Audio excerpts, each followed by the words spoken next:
Best Medium Luxury Car for the Drive Car of the Year 2021 Awards, and this is a really interesting field. Over the back there we've got the Audi A5 because that's more of a popular car in Australia than the A4 on which it's based. We've got the Genesis G70, not a traditional rival but it's very much in there at the moment, and of course the old favourite, the BMW 3 Series, according to BMW, the ultimate driving machine. This is going to be a tough one for the judges to sort out. Right here on the racetrack, as we've said a couple of times, is going to be important because driving dynamics are a big thing for this sector, as well as luxury build quality, how premium they feel inside the cabin. Judges are ready to get into it. Let's see what happens.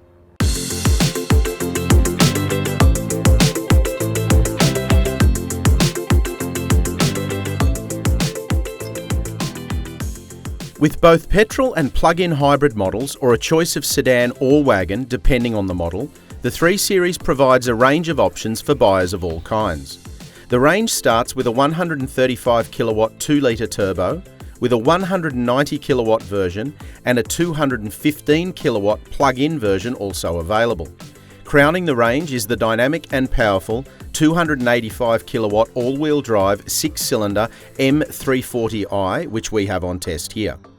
BMW packs the 3 Series range with a 12.3-inch digital instrument cluster, a 10.25-inch infotainment display, wireless phone charging, adaptive LED headlights, electrically adjustable front seats, and a clever reversing assistant to take control when reversing out of tight parking spaces. Among the included safety tech are front and rear collision prevention with AEB, 8 airbags, blind spot assist, lane departure warning, and rear cross traffic alert. Audi's mid-size range splits into 2 avenues, the more traditional A4 sedan and wagon, or the sportier A5 Sportback models, which have been popular with Australian buyers. The reason why the buyers have been going for the A5 though is really because of one major difference. It is this stylish and practical liftback. Magic, right? Now here at Drive, we agree. We love the drivability and the value for money of the Audi A5, and that is the main reason why this is certainly a finalist in this category. Across both model lines are a range of 2-litre, 4-cylinder turbocharged engines, rated at 110, 140 and 183 kilowatts, available with front-wheel drive or quattro all-wheel drive beneath. Pricing starts at just under $56,000 for the entry-level sedan, up to $79,500 for the A5 45 TFSI, before heading into the higher performance V6, S and RS models. Equipment highlights include an electrically adjustable driver's seat, 3-zone climate control, keyless entry and start, connected infotainment and navigation with smartphone access. Rounding out the safety features are 8 airbags, tyre pressure monitoring, blind spot warning, rear cross traffic alert, exit warning and AEB. In the case of the Genesis G70, a much simpler range than competitors means there's just one body style, a 4-door sedan and 2 turbocharged engines, a 179 kilowatt 4-cylinder and a 272 kilowatt V6, but driving the rear wheels through an 8-speed automatic. There's 3 trim grades for each powertrain, with the range priced from $59,300 to $79,950. Genesis has opted to make the G70 high value, so includes features like genuine leather trim, stop-and-go adaptive cruise control, and heated front seats as standard, where they're often an option on rivals. That's on top of an 8-inch infotainment screen, powered driver's seat, dual-zone climate control, LED headlights, and 18 or 19-inch alloy wheels. Safety tech is also well represented with autonomous emergency braking and pedestrian detection, lane keeping with steering assist, blind spot warning, rear cross traffic alert, and 7 airbags. If you're shopping in this segment, it's because you value performance and a sporty drive. BMW's 3 Series aligns to that notion. Instantly when you sit in the car, you feel low down and hunkered in. It's very performance orientated. There's also a 6-rim steering wheel, which channels sportiness in itself. As for other things in this cabin, there's dedicated aircon controls, as well as a simple switch to access all of the advanced driver assist systems in one go. Where it could be a little bit better is in terms of its infotainment system. I give them kudos for retaining a nice tactile switch for the screen, but there are too many menus and too many functions and too many buttons in general in this cabin. As for the overall cabin experience, it's top shelf stuff as we've come to expect from BMW. plenty of soft touch materials, this nice aluminium trim that looks quite technical and detailed, as well as ambient lighting to set the mood. Despite Genesis being new in this segment, they've got the fair share of things right. You sit nice and low in the cabin, you've got a great straightforward visibility as well as side visibility. The materials in this car aren't half bad either. In this particular trim model, we have nice quilted leather, genuine aluminium on the center console, as well as a nice micro suede headliner. However, there are a couple of things not in line with the premium medium segment. First is switchgear. This center stack is reminiscent of a Hyundai i30, not premium looking. Second is the traditional dials. There's no fully digital instrument cluster, which we've come to expect from this segment. Overall, it's a fair first crack in the segment for Genesis. As is the case with a medium-sized premium car, interior quality and fit and finish is high on a list of priorities. This Audi A5 takes the cake in this segment. All of our judges unanimously think this interior is the best in its class.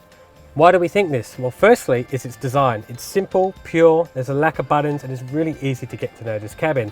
Second point is the fit and finish. Everything is millimeter perfect. It stands out compared to the others in this class.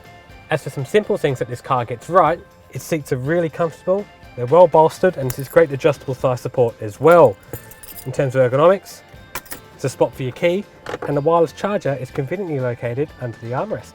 Something that does let it down, however, is a lack of physical controller for the infotainment screen. You have to use a touchscreen. It's a little bit tricky while you're moving, and it feels a little bit basic too.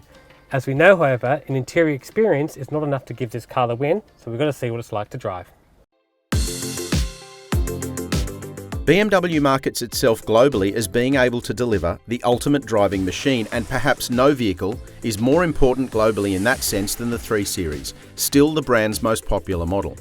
As you step up through the model range, you'll find a progressively more potent performance sedan with adaptive dampers a highlight inclusion on what is an already excellent platform. The 3 Series is poised, sharp and responsive, and delivers a feeling of balance on the dynamic test track. Direct steering and a feeling of solidity are always evident behind the wheel. The ride stays comfortable too, even on bumpy roads. We're testing the A5, and Audi's A4, A5 siblings provide a stylish counterpunch to the BMW's long-held position in this segment. Available with front-wheel drive or quattro, this mid-size sedan is unflustered no matter what the road surface is doing beneath it. It doesn't have the same precision in terms of feedback that you get from the 3 Series, but the judges like the balance, weight transfer and grip on the dynamic test track. The judges enjoyed the sharp response of the 7-speed dual-clutch transmission at speed and the turn-in on tighter corners. The Genesis G70 is the pretender to the throne in this battle, and with a potent engine up front and rear-wheel drive, it's well placed to take the fight to the finalists. A sporting sedan in the traditional sense, the G70 is fast and balanced on the dynamic test loop, never losing its sense of composure. The judges felt like they could push the Genesis hard, and turn-in remained neat, weight transfer was never unruly, and the brakes remained fade-free. We said this was going to be a tough segment for the judges, and that is exactly how it panned out. Best medium luxury car for Drive Car of the Year 2021, and despite the fact that the Genesis is as good as it is and the Audi behind it is as good as it is, this is our pick, the BMW 3 Series. Quite simply, it's the best all-rounder. It's a fantastic driver's car, really premium cabin, beautifully put together. Specifications list is impressive, and the pricing is bang on the money as well. So there's no doubt that this is the best medium luxury car for 2021. The BMW 3 Series hasn't been a clear winner in this segment for some time, but the judges were impressed by the current platform and the way in which it can be driven comfortably and sedately in traffic, but also pushed hard on the dynamic test loop without coming undone. While it's true that 3 Series owners probably won't be heading to a track day, the level of composure within the DNA of the chassis means that it's never out of its comfort zone under any driving conditions. Buyers are moving to SUVs in huge numbers, as we know, but the 3 Series has lost none of its traditional appeal in the medium luxury sedan segment. Don't forget to hit like if you've enjoyed this video, click on subscribe to stay up to date, and head to Drive.com.au for the full review.